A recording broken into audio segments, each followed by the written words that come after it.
Brownie, your reflection on 4 days of cricket. Obviously, a lot of time lost to the weather, but coming out reasonably positive, I imagine.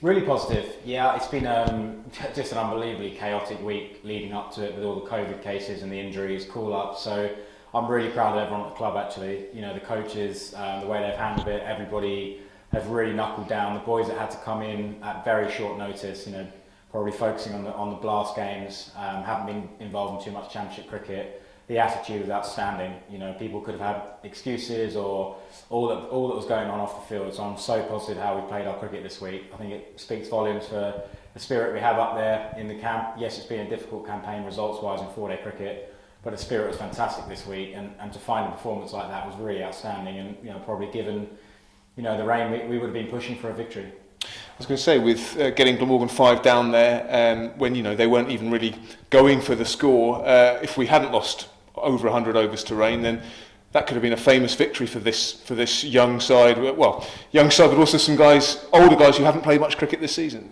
Absolutely, and as I say, the spirit out there was fantastic to find that performance, and some of these young guys that are playing so well. You know, we've spoken at length about the third innings of games that we haven't quite got right with the bat, particularly. So for Ali Orr to lead us there with an 80 was just a fantastic knock. He looked so calm and composed under pressure. That wasn't an easy wicket there, particularly with the new ball. So for him to play like that, so positive after a good performance in Headingley as well.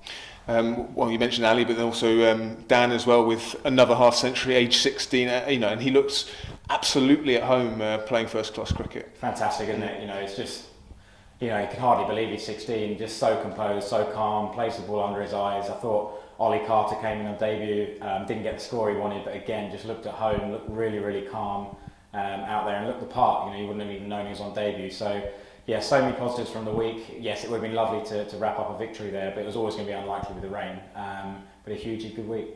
Jack Carson had a month off whilst the blast's been going on, but straight back where he left off, taking wickets and doing the job you want a spinner to do in both innings. He's fantastic, isn't he? He's just so threatening, attacks both edges. He just bowls with such a good pace and energy and an intelligence as well. So yeah, he just keeps getting better and better, and it's an absolute pleasure to have him in the side. Looking at the season as a whole, obviously we haven't had the results we wanted, we're not in the position we wanted, but if we're looking at the bigger picture, the names we've just mentioned, the progress they've just made, I mean, if we're looking at it not purely as results, then I guess there's a lot of positivity. Lots of positives, yeah, and it's one of the reasons that getting a really strong performance this week is good for us with the chaos we had off the field. We had a lot to deal with, so going into that Kent game, we've come out with a really positive result. We've had good performances. Obviously, we're going to get the boys, back out of quarantine, I think, today and tomorrow. So, lots of positive take into that Kent game. Yes, we know the results haven't been great in 4-day cricket, but we, to a certain extent, knew that we have to sacrifice that in the short term to make sure the long term, benefits are there. And as I say, we feel like we've got a golden crop of young players, and we're going to give them opportunities. Yes, the results will be difficult.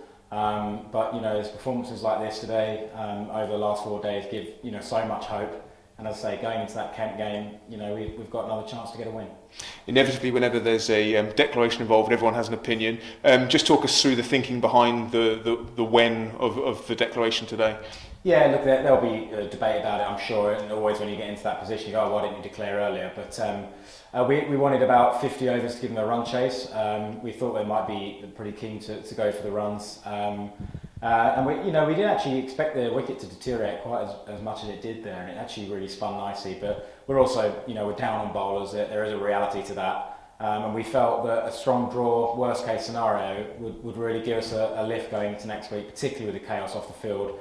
Rather than taking a risk at this point, as I say, we haven't got a huge amount of bowling depth at the moment, so we didn't want to take a risk with a young group. We thought, take the positives. If we can sneak a victory, and so be it. But we didn't really want to force and take a risk just because it's been raining. You've been very humble in not mentioning your own performance, but a 20th first class 100 today, reached it with a 6. I guess that, from a personal point of view, you want the team to be doing well, but always nice to score runs yourself. No, I was really pleased. It was a really special 100, so I just didn't see it coming at all. That was going to be the last over, come what may. I think it was on sort of 85, so I didn't expect to get 100. I just thought, chance my arm, if we get a few out the middle, then great. So yeah, a couple of sixes in the last over was really exciting, and out there with Will Beer, best mate outside of the game. So pretty special moment for me, and my parents there as well. So a real bit of a bonus 100, I guess, getting in that last over, because unfortunately I was going to have to declare on myself whatever happened. So yeah, really nice to hit 6 last ball. Well batted, and well done to you and the lads. Thanks, Sam.